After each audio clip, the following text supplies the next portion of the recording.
palavra de introdução desse assunto. Primeiro, porque nós vamos abordar várias pessoas nessa noite, e a minha abordagem não é, e de forma alguma pode ser uma abordagem no sentido de examinar a sinceridade, a motivação ou a fé dessas pessoas. Eu vou falar de alguns líderes brasileiros, mas de nenhuma forma eu posso julgá-los, né? Jesus me proíbe isso. Lembrando também que o meu telhado é de vidro. Então, a minha abordagem não é da pessoa, a minha abordagem é do abraçar dessa pessoa a um movimento norte-americano que chegou ao Brasil e que revivou ou reativou esse moderno movimento de apostolado. A minha crítica aqui não vai ser as pessoas, minha crítica vai ser a adesão a esse tipo de movimento completamente espúrio.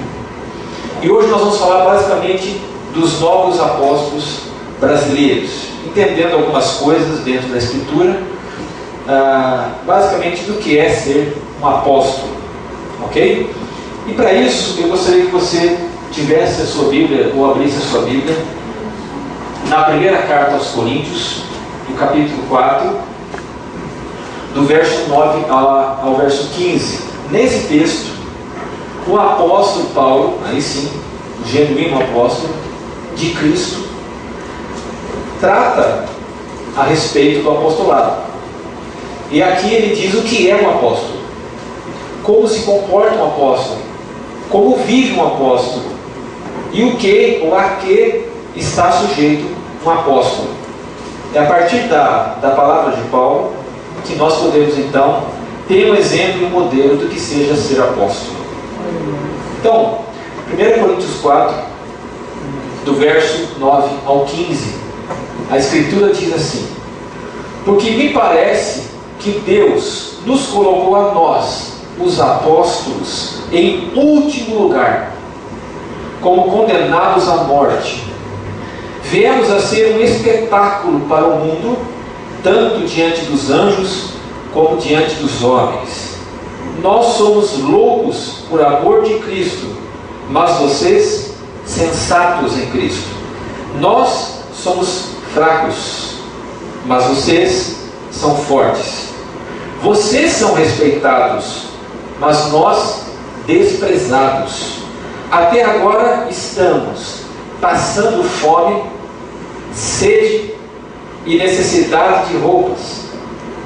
Estamos sendo brutalmente tratados, não temos residência certa, trabalhamos arduamente com as nossas próprias mãos, e quando somos amaldiçoados, abençoamos. Quando perseguidos, suportamos. Quando caluniados, respondemos amavelmente. Até agora nos tornamos a escória da terra e o lixo do mundo. Não estou tentando envergonhá-los ao escrever essas coisas, mas procuro adverti-los como meus filhos amados.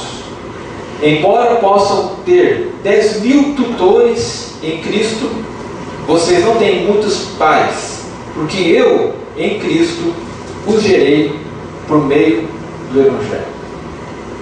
Aqui você encontra uma declaração de um apóstolo,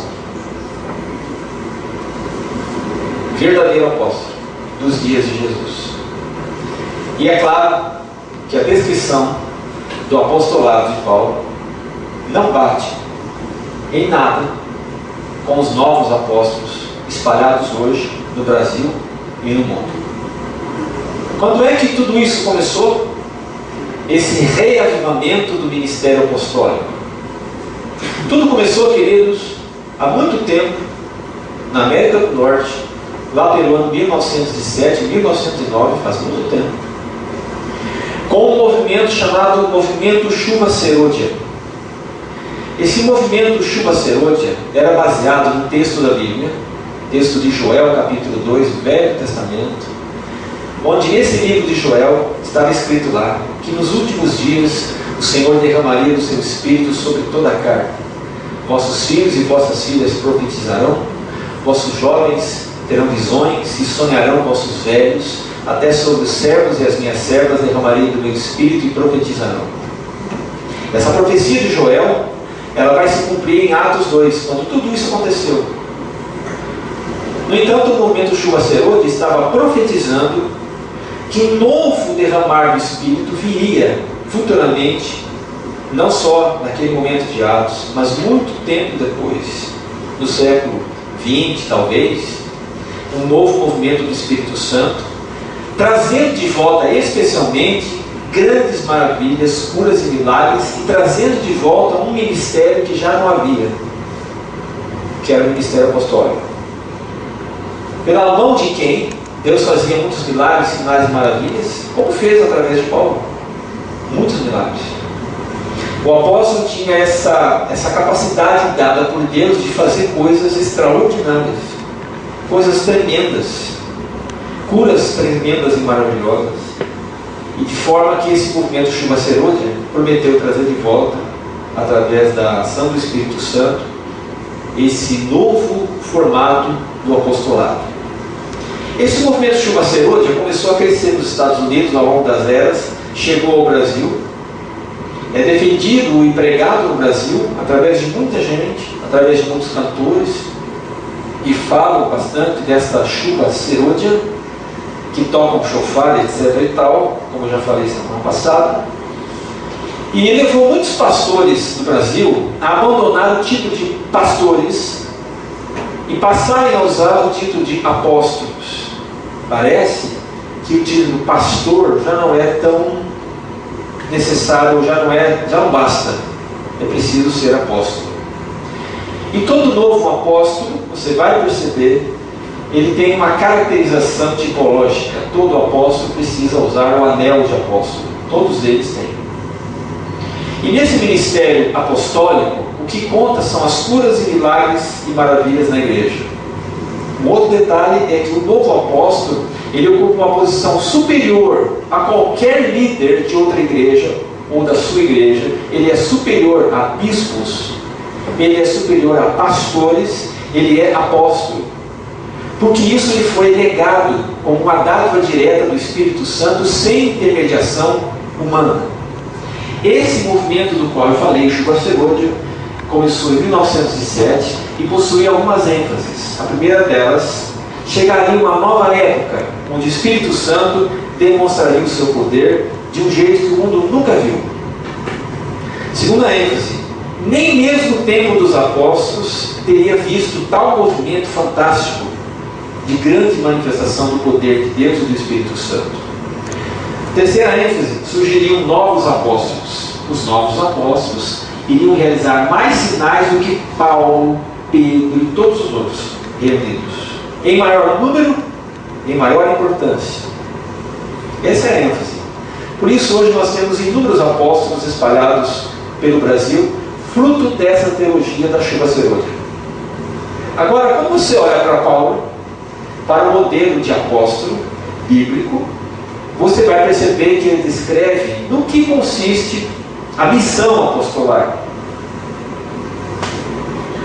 E para Paulo, diferente do que se nomeia apóstolo hoje no Brasil, porque os apóstolos hoje no Brasil estão inseparavelmente ligados a três pilares. Todo o apostolado brasileiro está ligado a três pilares: poder, dinheiro e ato ilícito. Não faz muito tempo, um apóstolo do Brasil foi detido na alfândega dos Estados Unidos com dólares a mais escondidos numa Bíblia.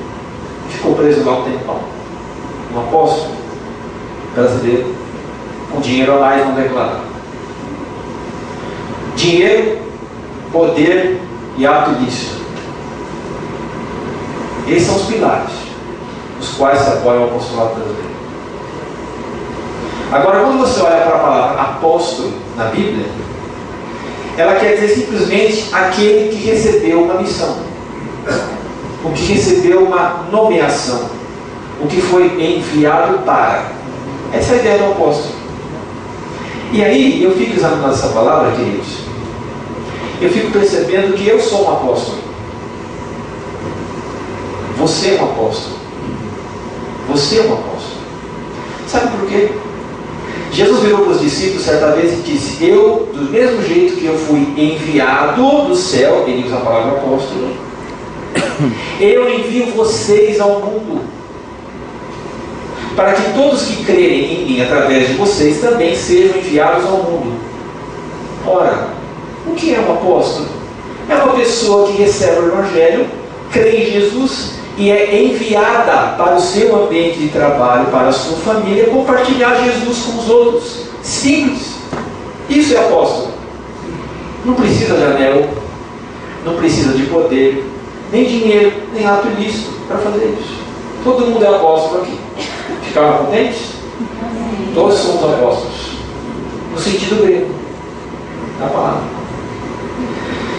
E você olha para essa realidade bíblica do apóstolo e você vai perceber que Paulo descreve 3 sinais claros do verdadeiro enviado por Deus. Eu e você. A primeira marca é que todo apóstolo, entenda, enviado por Deus para uma missão. Eu e você somos apóstolos. Todo apóstolo genuíno traz as marcas de Jesus. A primeira coisa que Paulo diz ao falar sobre si próprio é: Deus nos colocou a nós, apóstolos, em último lugar, como condenados à morte. É curioso. Condenados à morte. Se você vai para a carta dele aos Romanos, ele diz: nós somos mais do que vencedores por meio daquele que nos amou. Mas ele diz: nós somos, todos nós somos como ovelhas mandadas para o matadouro. É a mesma coisa que ele está dizendo. O fato de nós termos Jesus na vida, queridos, o fato de nós crermos em Jesus e vivermos Jesus, nos leva para a morte todo dia.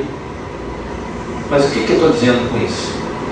Eu estou dizendo que toda vez que você vive como cristão, de alguma forma, você vai sofrer algum tipo de preconceito, vai sofrer algum tipo de crítica, algum tipo de zombaria, algum tipo de suspeita, algum tipo de zombaria no sentido de moral. A gente é condenado à morte todo dia, por quê? Porque a gente está numa contracultura. O cristianismo é uma contracultura a essa cultura.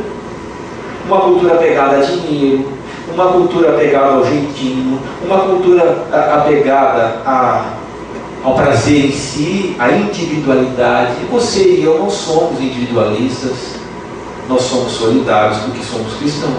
A gente não pensa só na gente, a gente pensa no outro. Nós não somos pessoas apegadas a dinheiro. Então a gente entra numa cultura de segunda a segunda que força a gente a ser assim. E quando a gente diz: não, eu não estou trabalhando para ficar rico, as pessoas dizem: deixa de ser besta. Quando a gente diz: os meus valores são outros, eu compartilho e sou solidário com aquilo que eu tenho para ajudar outros, as pessoas de fora dessa cultura dizem: deixa de ser besta. Quem que pensa nos outros? Quem te importa com isso? Então nós estamos numa cultura de morte. Por isso Paulo diz: nós somos condenados à morte todo dia. Só que a função dos apóstolos no tempo de Paulo era viajar pelo mundo às próprias custas para expandir o Evangelho. Isso incluía, queridos, passar fome, passar frio, não ter acolhida e ser rejeitado e às vezes preso. Quantas vezes Paulo foi preso por causa do Evangelho? Inúmeras. Ele era um tipo de desbravador, um tipo de bandeirante da fé, desbravando lugares e chegando com o Evangelho nesses lugares. Para mim, queridos, um apóstolo bíblico hoje, sabe onde ele estaria? Se eu pego o modelo de Paulo, um apóstolo bíblico hoje estaria lá na África, naquela região atingida pelo Ebola, levando o amor de Jesus lá. Um apóstolo hoje estaria no meio daquele grupo islâmico, o Estado Islâmico, na faixa de Gaza, nas favelas de São Paulo e do Rio. Eu me pergunto: tem algum apóstolo brasileiro lá? Porque Paulo foi para esses lugares. Porque lá era preciso. Era lá que o Evangelho tinha que chegar. Ser apóstolo, então, é arriscar a vida por Jesus. O apóstolo traz as marcas de Jesus na sua vida. Mas eu olho para os apóstolos contemporâneos, eu vejo outra coisa. Eu os vejo transitando pelas ruas com seus importados. Eu os vejo desfilando de Armani, sapatos de couro alemão, melhores restaurantes, mega igreja, um sistema de refrigeração de último tipo, de última geração, viagem ao estrangeiro para fazer missões, mas viagem ao estrangeiro daqueles melhores hotéis do mundo, em Dubai, em lugares muito necessitados, como a Europa, e uma rede bancária, uma renda bancária semelhante a empresários do país. É esses apóstolos que eu vejo hoje. Mas eu entendo, segundo a Bíblia, que os verdadeiros apóstolos são pessoas simples, que levam o Evangelho pelo Brasil e pelo mundo. Você sabia que está cheio de apóstolo anônimo no Brasil, levando o Evangelho? Essas pessoas não frequentam as páginas da Caras, não aparecem na TV, são anônimos, mas estão dando a vida por amor ao Evangelho. Deixa eu te contar uma história para dizer quem é apóstolo. Eu tenho um amigo de formação teológica chamado Ronaldo Lidório, e ele foi uma vez levar o Evangelho para uma região do Brasil, supostamente onde não tinha contato cultural com brancos. Para fazer isso, para levar o Evangelho lá, ele sobrevoou essa região de avião, fez toda a marcação com GPS para cima, desceu do avião e foi até onde deveria ir. No meio do caminho, ele contratou um índio para guiá-lo até essa tribo não atingida pelos brancos, sem contato nenhum.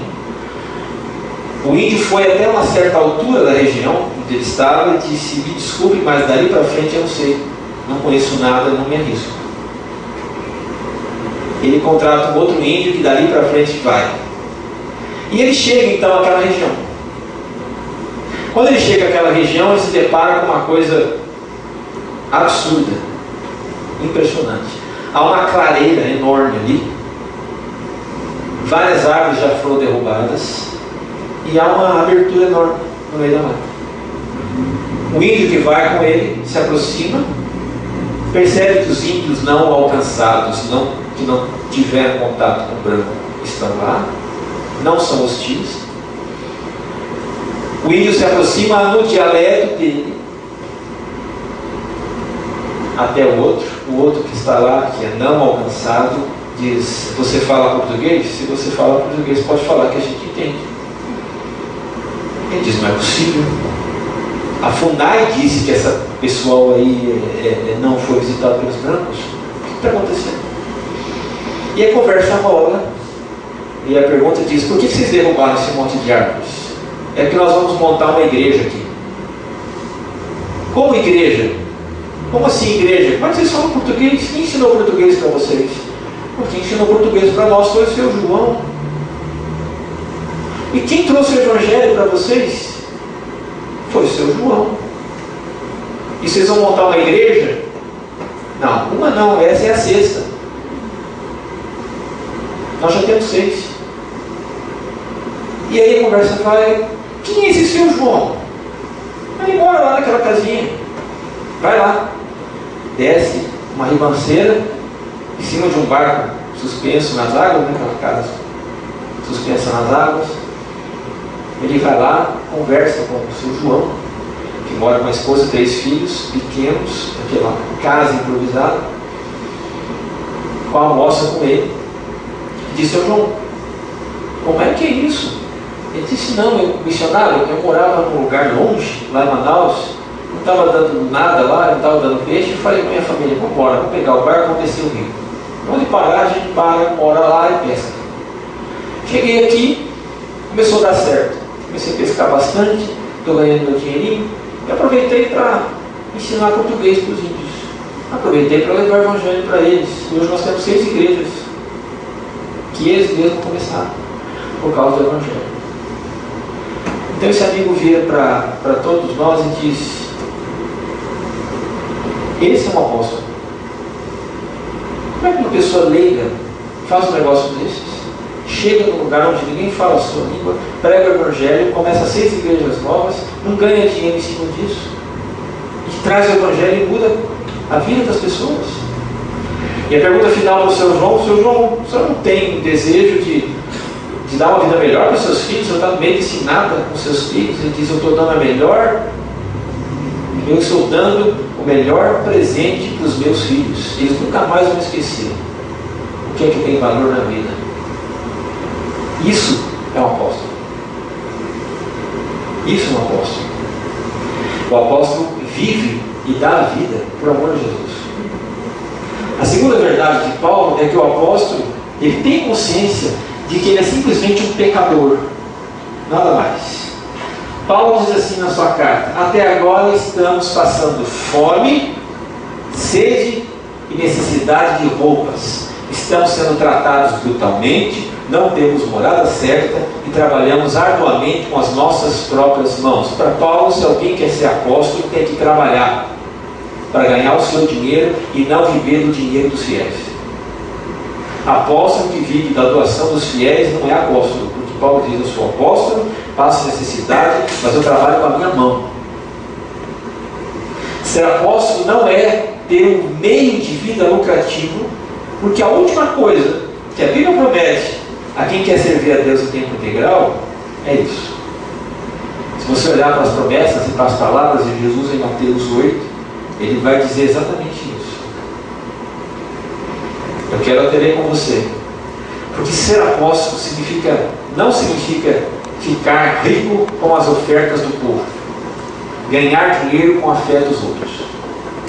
Se você olhar em Mateus 8, alguém uma vez decidiu seguir Jesus. É interessante você saber nessa passagem.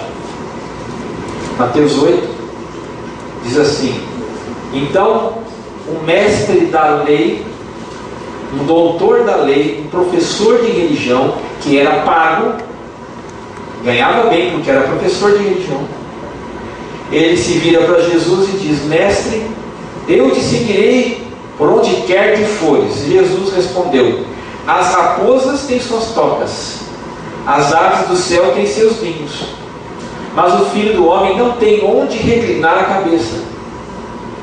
Jesus disse para esse sujeito: você quer me seguir? Não te prometo salário, casa, carro, sustento, nada. É por sua conta e risco. Isso é ser apóstolo. É sobretudo confiar na provisão de Deus para cada um de nós. Mas a segunda verdade que nós estamos falando é que o apóstolo, ele é um pecador que é usado por Deus. Paulo tem a clara compreensão de que ele não é nada mais do que isso. O grande problema, queridos, hoje é que nós temos a percepção apostolar de pessoas que deixaram simplesmente de ser humanas. Elas têm uma compreensão de que elas estão acima da maioria das pessoas, de que elas não sofrem dos mesmos males, das mesmas tragédias, das mesmas dores do que eu e você. Paulo tem a consciência clara da sua fragilidade. Paulo tem a consciência clara da sua luta interna para viver com Deus. Se você olhar para outra carta de Paulo, você vai perceber isso claramente. Paulo diz numa das suas cartas: todo o mal que eu não quero fazer e luto para não fazer, eu faço. Todo o bem que eu desejo fazer, eu não consigo. Dentro de mim há essa contradição. Miserável homem que sou. É um apóstolo falando isso. É uma pessoa que tem clara consciência da sua fragilidade humana e que sabe, se não for pela graça de Deus e pelo poder de Deus, nada vai ser possível.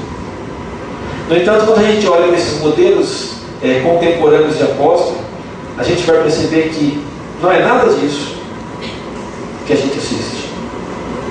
Apóstolos contemporâneos não têm essa noção da fragilidade do ser, não têm essa noção de que dependem de fato de Deus, não têm essa percepção de que Deus é que os sustenta. Sofrem dessa megalomania do nome, do título e do poder. A segunda verdade que Paulo mostra é essa: o apóstolo é um pecador usado por Deus, mas que nunca perdeu a noção que de fato é um pecador.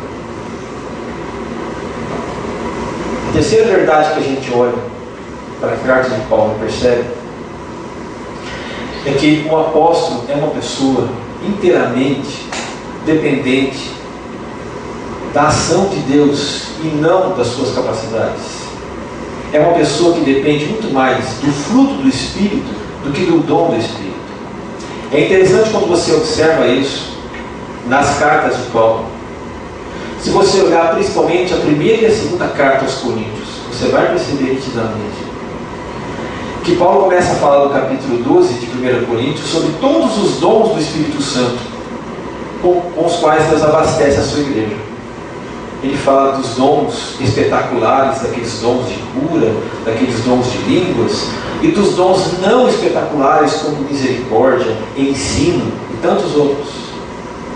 Ele passa para o capítulo 14 e ele continua falando dos dons espirituais. Mas no meio, entre o capítulo 12 e o 14, o capítulo 13, é o famoso hino do amor. Porque Paulo, entre dois discursos sobre dons, ele introduz um fruto. E ele diz: eu poderia falar até a língua dos anjos. Eu poderia pregar com uma eloquência para arrebatar multidões. Eu poderia ter uma fé enorme a ponto de transportar montanhas.